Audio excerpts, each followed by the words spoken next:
Welcome back, everybody. So glad you could be with me today out in the garden. A beautiful, bright sunny day here in northern Pennsylvania. And I wanted to give you some perspective as to why things grow the way they do. If you look at the Danny corn, 12, 13 foot tall, grabbing all the sunlight it wants. The tomatoes also, they grabbed everything that they wanted. They're fading now, but it is end of September. And over here, I have a cover crop of daikon radish, field pea, and buckwheat.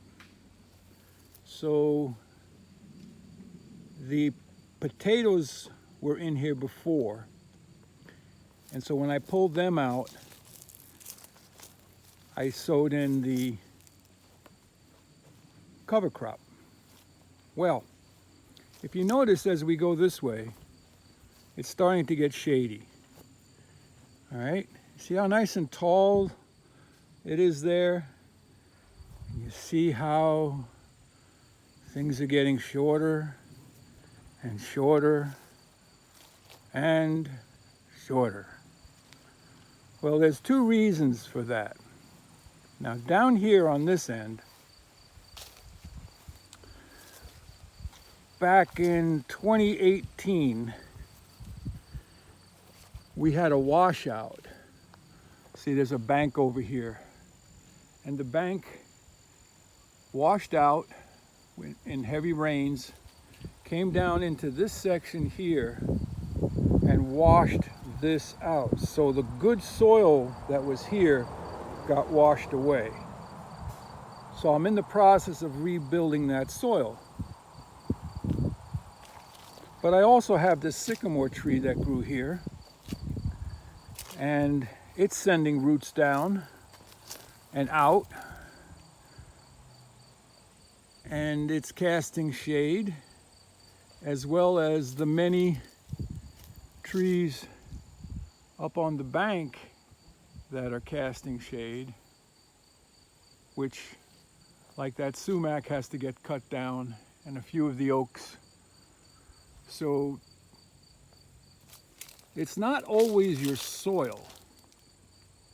There are other reasons why certain plants do better than other plants. Now, the tomatoes on this end don't do quite as well, but they're still very productive. And the rhubarb is catching the sun on this side, so they're doing okay, as well as the young asparagus coming on. So my consideration here now is, and if you look at the lawn right here, it's all dry. We haven't had rain for a while, but I also suspect that this sycamore is taking a lot of water out of the soil. So when you're planting your crops, you also have to be careful too. And I don't know if we'll go all the way in there, but you can see where I have the trellis of cucumbers and beans. They cast shade in the afternoon over to the tomatoes, which isn't necessarily bad if the tomatoes could catch good sun in the morning, because in the afternoon you got the highest heat and the most intense sun. And tomatoes, while they are heat loving, they don't necessarily love the sun. You can see down on this side, the rhubarb is massive.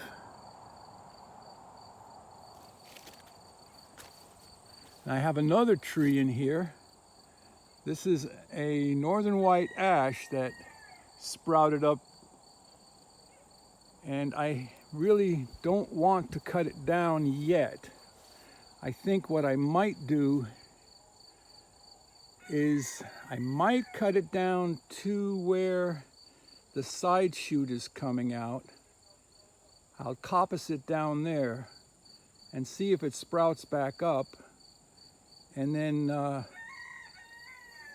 I will pack that area with probably sawdust or sifted wood chips and see if I can't get the sprouts to root. And then I can cut them all out and replant those trees elsewhere, and then I won't have that tree in the garden. So sweet potatoes are grabbing all the sun that they want. But you may want to consider, like my asparagus have been in the same spot here for a dozen or more years. They love where they are. Just this side of the chicken run, I'm sure there's a little bit of manure runoff through the water that comes down this way. So that's why with the laying out of the new garden,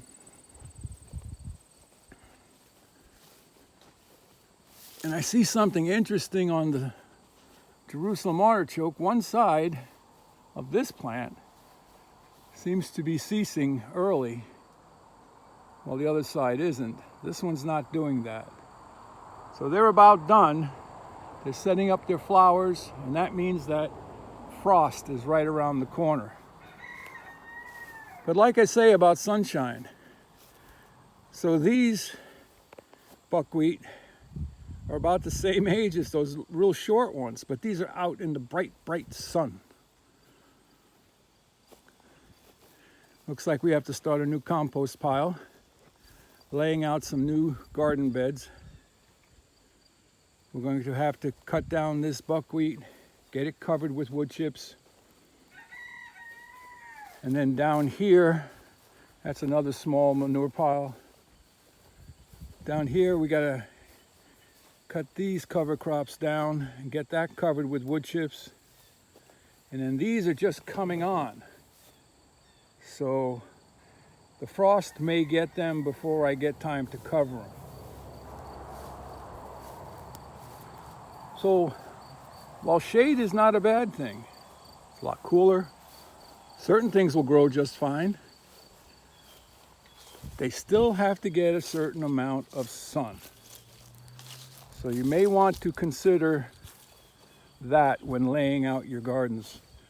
So my plan for this new garden is I have 12-foot beds running east and west.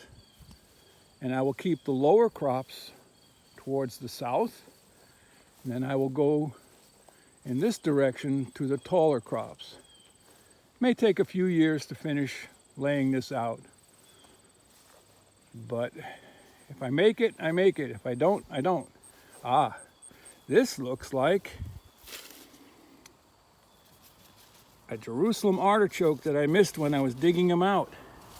We'll have to dig them out. They are tenacious. Well, that's about it for today. We'll walk up this way. I'll show you what I mean about shade. So here I have a sycamore tree, and under it there's a couple of comfrey and a new blackberry we're starting. This blackberry is under the same tree, and it produced 1.5 gallons of blackberries this year. So all the old canes are gone. These are the new canes for next year's season. Those are what's known as the prima canes. Next spring, they'll be known as flora canes. Here's another young blackberry we're starting, more comfrey. I had a tomato plant here, did okay, under a honey locust. Currant. This is a plum tree. We'll see how that does next year. But you can interplant under trees, as long as they get either morning sun or afternoon sun, or if you can plant them totally on the southern side of a tree. These are raspberries, doing really well. This is a volunteer cherry tomato, known as Everglades, came up from Florida. Another raspberry bush. And here too, here's a pear tree, and the flowers, the dahlia is growing beautiful underneath there. Now here's another situation. You can tell what your soil is like. I planted all of these marigolds at the same time. So you can see these are stunted along with the basil.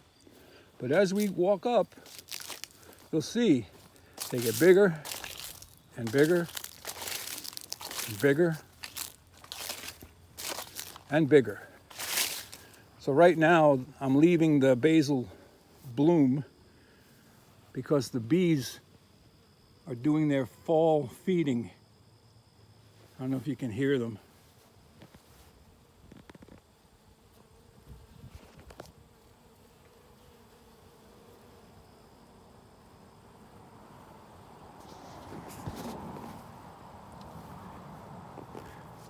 And then when I cut away the basil, you see the marigolds are growing beautifully up here. It's the soil, it's better up here. I've worked it up here more years. These are some late planted giant marigolds. And these are apple tree seedlings I started from seed. And this one really likes growing where it is. Really likes growing where it is. Ah, what a gorgeous day. Thanks for coming along. I hope you're having a very good day.